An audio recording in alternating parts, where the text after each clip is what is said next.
기독교 대한성결교회는 지난달 제112년차 총회를 통해 신임 총회장을 선출했습니다.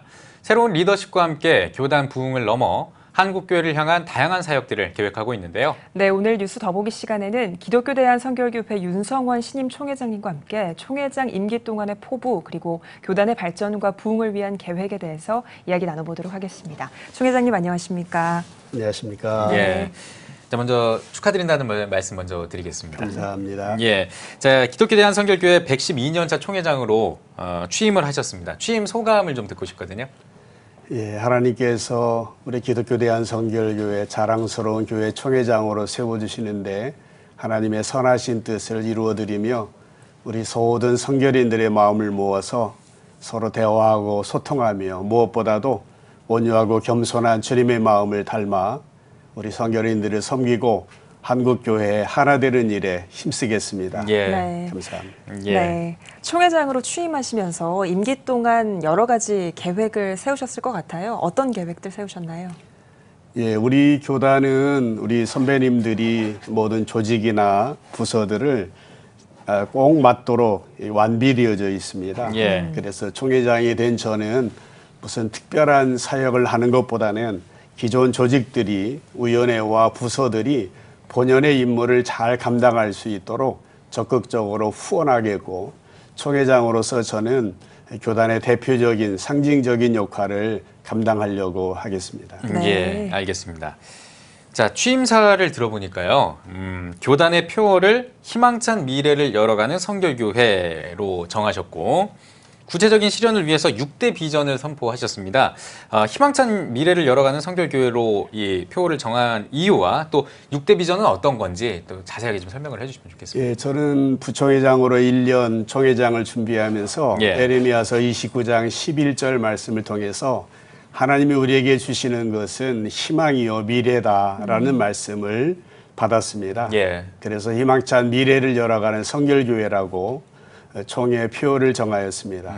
그리고 그것을 우리 신학대학의 교수님들이 신학적인 해설을 붙이고 6개의 비전으로 세웠는데 예. 첫 번째는 무엇보다도 우리 총회의 근간을 이루는 항전위원회 부서들 예. 사역 역량이 확대되어야 된다 생각을 했고요. 네. 두 번째로는 우리 교단의 사회적인 영향력이 확대되어야 된다, 예. 강화되어야 한다 생각했고 이를 통해서 교단의 심장과 손발이 되는 총회 본부의 역량이 강화되어야 한다. 예.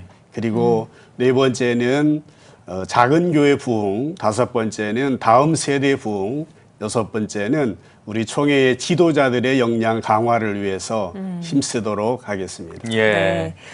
말씀해주신 6가지 비전 가운데서 교단의 대사회적인 영향력을 강화하겠다 이렇게 말씀을 해주셨는데요. 사실 오늘날 한국교회를 바라보는 시선이 예전 같지 않은 상황에서 이 대사회적인 영향력을 좀 강화하기 위해서 어떤 대안들을 가지고 계실까요? 예, 저희 교단은 1907년도에 창립이 된 예. 우리 민족 자생 교단입니다. 예. 지금까지도 우리 민족과 함께 더불어서 아픔을 같이 해왔는데 1930년대에 경성 대부흥운동을 주도했던 교회가 예. 성결교회였습니다. 예. 그런데 1943년에 우리의 전도 요체인 사중복음 중에 재림교리가 일본 제국주의에 맞지 않는다는 이유로 43년도에 교단이 해산되었습니다. 예. 그런 아픔을 겪고 있는데 그래서 저희는 이번 기회에 2019년도에 3.1운동 100주년을 맞아서 이제 우리 교단이 다시 한번 민족 사랑하는 교단이었다는 점, 민족과 함께 아픔을 나누면서 이제 교단이 해산당했다는 그런 것을 우리 성결인들에게 부각시켜주고 그런 의미에서 성결인들의 자부심을 갖도록 하는 일에 힘쓰려고 합니다. 그래서 나라 사랑 행동 강령이라든지 그런 다양한 또 지역 친화적인 세미나를 열고 그리고 정부의 국가 출산 장려 운동 차원에서 우리 교단은 신앙의 대입기 운동 이런 사역을 준비하고 있습니다. 예, 알겠습니다.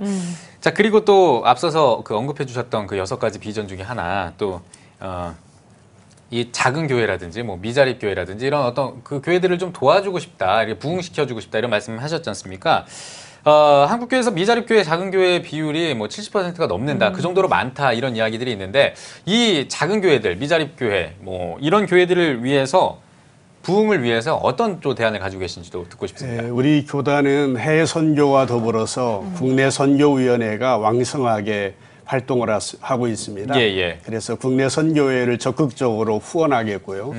그리고 국내 선교위원회 산하에 교회진흥원이 있습니다. 예. 그래서 교회진흥원을 통해서 뜻이 있고 부흥에 대한 열망을 가진 교역자들을 선발해서 8개월 정도 프로세싱 코칭을 할 계획입니다. 예. 그래서 좋은 성과를 가진 목사님들에게 차기 총회 때에 목회 지원금을 이렇게 지급하면서 할 수 있는 대로 목회에 대해서 작은 교회의 부흥이 희망이 없는 시대입니다. 예. 그래서 모범이 되고 부흥이 되는 50교회, 100교회를 이번 회기에 만들고 싶어하는 열망이 저에게 있습니다. 예. 네. 한국교회가 사실 오랜 기간 동안 교회 학교가 다음 세대가 줄어들고 있는 문제에 대해서 고민을 하고 있어요. 기성교단도 이 부분에 대해서는 깊은 고민을 함께 하고 있을 것 같은데 어떤 좀 대안들이 있을까요? 그래서 특별히 이번 여름 교육에 대하여서 교육 담당자들과 또 목회자들이 함께 7월 5일에 서울제일교회에서 비전 선포식을 계획하고 준비하고 있습니다. 예. 제가 생각하는 다음 세대 부흥은 교육 담당자나 부서의 몫이 아니라 담임 목사님의 의지, 담임 목사님들의 교회 부흥에 대한 기대에 의하여서 가늠된다고 판단하고 있습니다. 예. 그래서 저는 9월 달에 담임 목사님들만 모이는 교회 부흥을 위한 다음 세대 부흥을 위한 담임 목사 세미나를 계획하고 있습니다. 예. 그래서 다음 세대를 통해서 부흥을 이룬 목사님들을 강사로 초청하고 우리들이 그것을 통해서 도전을 받고 그래서 다음 세대 부흥하는 교회를 세워나가는데 관심을 갖고 추진하려고 합니다. 네. 예. 자, 그리고 이제 그 다음 세대가 줄어들긴 합니다만 사실 그 숫자가 줄어들기 때문에 그 한 명 한 명이 정말 일당백의 어떤 그 인재가 돼야 될 것 같은데요. 어떤 좀 글로벌한 어떤 그 해외 쪽으로 어떤 그런 다음 세대를 키우는 어떤 그런 방안 같은 거는 가지고 계신 게 있을까요? 예. 저희 교단에서 이번 저희 교회 가운데 전국 교회학교 연합회가 평신도 중심으로 열심히 일하고 있습니다. 예. 근본에도 8월에 학예 대회를 준비하고 있는데 예. 학예 대회 우수자들을 대상으로 해서 이제 글로벌한 경험을 하게 해주고 싶습니다. 그래서 미국 신앙과 문화 탐방을 실시해서 예. 세계적인 그리스도인으로 넓은 시각을 가진 우리 다음 세대를 양성하고 싶습니다. 예, 네. 정말 일당백의 다음 세대들이 또 네. 자라나게 되겠군요. 네. 알겠습니다. 이번에는 살짝 좀 주제를 바꿔보도록 하겠습니다. 약간은 좀 심각한, 진지한 이야기가 될 수도 있는데요. 지난주에 대구에서 이제 동성애 그 관련 행사가 열렸습니다. 자, 그리고 오는 7월에는 이제 서울에서도 동성애 관련 행사 이제 예정이 돼 있는데요. 이렇게 동성애와 이슬람 같이 이렇게 반기독교적인 어떤 이 문화가 좀 확산되는, 그리고 뭐 난민이 뭐 지금 들어온다, 어쩐다, 뭐 이런 이야기들도 있고요. 이런 상황에서 한국교회는 어떻게 대처를 해야 하며 또 교단에서는 또 어떻게 또 대처를 할 방침이신지 그 부분을 좀 듣고 싶습니다.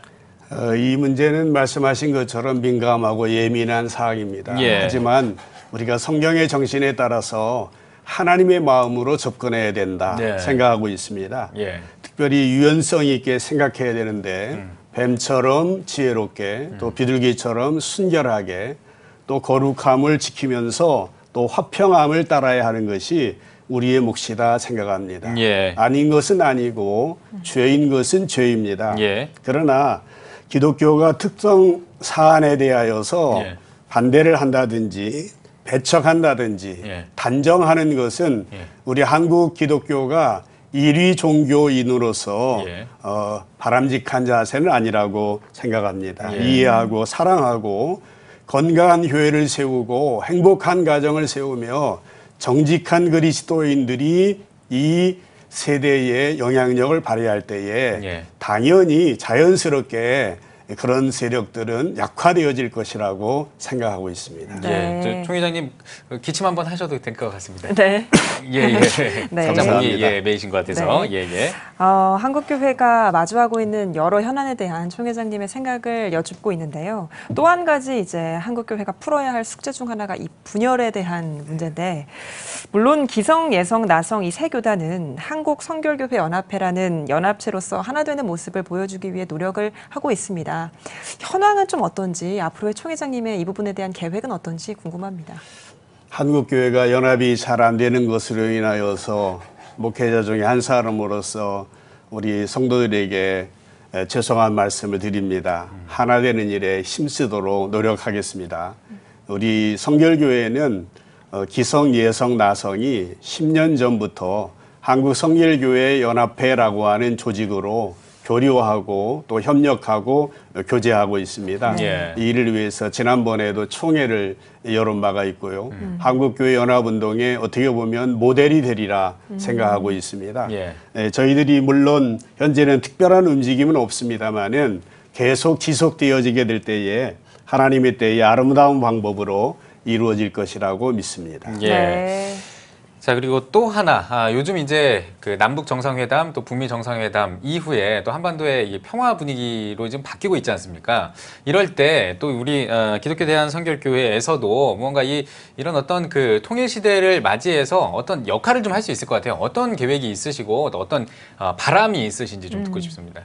예, 우리 교단은 수년 전부터 통일 기도회를 1년에 한 번씩 모든 지방회장들, 실행위원들이 총회 지도자들이 가진 바가 있습니다. 예. 그리고 1년에 한 번 통일주의를 지정하고 그리고 북한 선교 특별위원회를 구성해서 예. 통일기금도 정립하고 있습니다. 예. 그래서 북에 있었던 우리 성결교회를 다시 회복하는 일을 우선으로 해서 예. 그리고 우리 신학대학을 중심으로 통일 지도자들을 양성하는 일에 저희들이 힘쓰고 있습니다. 예, 네. 알겠습니다. 자, 이번엔 또 한국교회가 이제 회복해야 된다 이런 얘기들이 많이 나오잖아요. 그러려면 한국교회가 회복하려면 뭐 서울신학대학교라든지 이런 뭐 어떤 교단 부흥을 위한 목회자 양성하는 어떤 이런 것도 굉장히 중요할 것 같습니다. 목회자를 어떻게 또 양성할 생각이신지 궁금합니다. 예, 우리 성결교회 교육자 양성 기관이 107년을 역사가 있는 서울신학대학입니다. 예, 예. 그래서 한국 최고의 교수진이 우리 교육자들을 양성하고 성결 지도자들을 양성하고 있습니다. 예. 그래서 이분들에게 신뢰하면서 맡겨드리고 있는데 특별히 학령 인구 감소라든지 반갑 등록금 문제로 인하여서 학교 운영에 많은 어려움이 있습니다. 그래서 지난 총회 시에는 우리 대의원들이 특별한 결단으로 총회 경상비 0.3%를 3년 지원하기로 결정을 하였습니다. 그래서 교단과 신학대학이 함께 협력하면서 하나님의 나라를 확장하는 일에 힘쓰고 있습니다. 예. 네. 총 회장님, 마지막으로 기독교 대한성결교회 산하 여러 기관 그리고 한국교회 성도님들께 당부의 말씀과 함께 기도 제목도 나눠주시면 감사하겠습니다. 네, 한국 기독교는 무엇보다도 거룩한 교회 또 성결한 그리스도인이 되어야 한다라고 생각하고 있습니다. 예. 우리 한국 기독교가 그럴 때에 신뢰받는 기독교가 되어질 수 있다고 봅니다. 그래서 성경에는 분명히 너희는 세상의 소금이요 빛이다라고 말씀하셨지 너희는 교회의 소금이고 교회의 빛이다라고 말씀하지 아니하셨습니다. 예. 그래서 교회 안에 그리스도인으로만 머물러 있지 말고 이제는 세상에 나아가서 선한 영향력을 끼치고 예수님의 향기를 드러내는 그리스도인이 되어지는 것이 한국교회의 기도의 제목이 되어야 한다. 그렇게 생각하고 우리 기독교 대한성결교회도 이 일에 최선을 다하도록 하겠습니다. 네. 알겠습니다. 네, 오늘 뉴스 보기 시간에는 기독교 대한성결교회 윤성원 신임 총회장과 함께 이야기 나눠봤습니다. 총 회장님, 오늘 귀한 말씀 고맙습니다. 고맙습니다. 감사합니다.